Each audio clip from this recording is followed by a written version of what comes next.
E aí, pessoal, vamos continuar nossa segunda aula sobre inequação.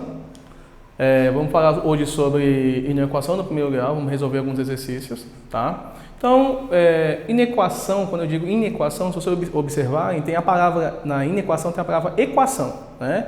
Então, é tipo uma equação, só que é o oposto, né? Então, não tem o igual. Na inequação, você não usa o sinal de igual. Em vez de usar o sinal de igual, você vai usar o sinal de maior, o sinal de menor, maior ou igual e menor ou igual. Aqui a gente tem dois exemplos, no qual a gente vai fazendo nossa lousa. Então, vamos começar aqui, pessoal, na nossa lousa, resolver os dois exemplos que eu havia proposto. Aqui nós temos x mais 6 maior que 2, sendo o conjunto universo o conjunto dos inteiros, ou seja, a resposta tem que ser números inteiros. Lembrando, inteiros são números positivos e negativos, não pode ser fração e nem pode ser número com vírgula, tá? Para resolver esse nosso primeiro exemplo, né, a gente vai resolver como se fosse equação normal, né? Ou seja, letras de um lado, números do outro. Nesse caso, a gente vai pegar o 6, que é mais, passar para o outro lado, né? Então, o 6 está no lugar errado, então a gente vai passar o 6 para o outro lado. Ele é mais, quando ele passar, ele vai passar menos, né? Se eu tenho 6, 2 e eu devo 6, logo eu fico devendo 4. Ou seja, o que significa essa minha resposta que eu acabei de encontrar? Significa que eu posso pegar qualquer número inteiro, né, desde que ele seja maior que menos 4. Então, por exemplo, números inteiros maiores que menos 4, menos 3, menos 2, menos 1, 0, qualquer um desses números satisfaz esse meu problema, tá bom? Então, só isso nesse primeiro exemplo.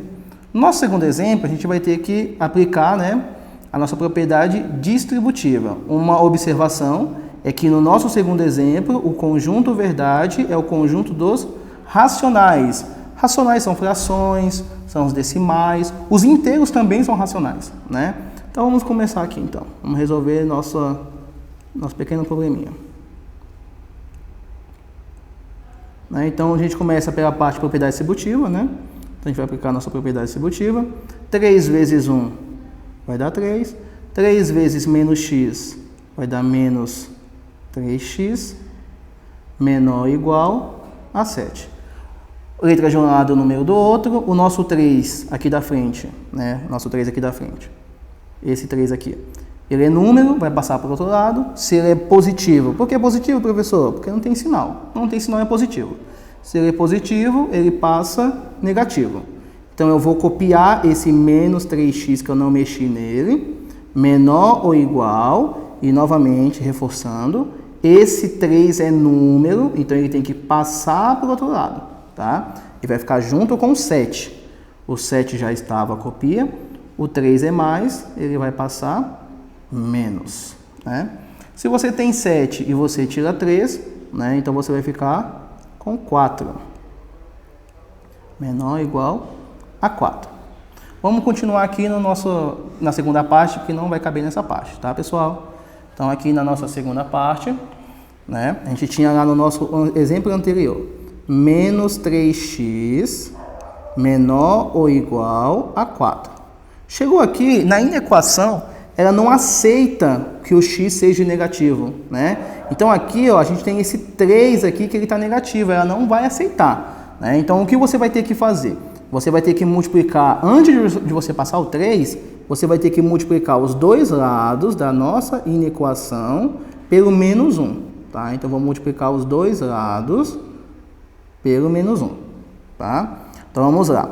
Menos 1 vezes 3x vai dar 3x positivo. Menos 1 vezes 4 vai dar menos 4.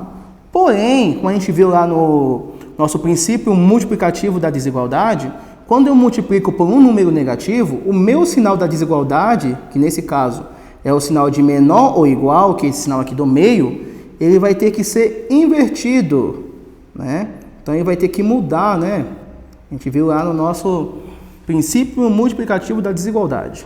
Esse 3 que está multiplicando, ele vai passar dividindo, né? Se eu dividir aqui, vai dar quebrado, então nesse caso eu não vou dividir, tá? Então eu vou achar essa resposta. Aí, essa resposta satisfaz o nosso conjunto universo, né? Vamos lembrar, nosso conjunto universo estava escrito U igual a Q. O que é o que mesmo? Números racionais, que são as frações, os números com vírgulas, né? Então, nesse caso, eu achei uma fração. Então, a minha fração satisfaz. Então, acabou, pessoal. Então, dá certo, tudo ok. E é isso, tá? Vamos voltar para o nosso slide para que a gente possa terminar. Então, a gente acabou de resolver, né, nossos dois exemplos aqui na nossa lousa, né? Com isso, a gente acaba a inequação, né? Então, espero que vocês tenham entendido, né? Qualquer dúvida é só chamar lá na nossa aula online e perguntar para o professor que a gente tira todas as dúvidas, tá bom? Então, até mais. Espero vocês na próxima aula.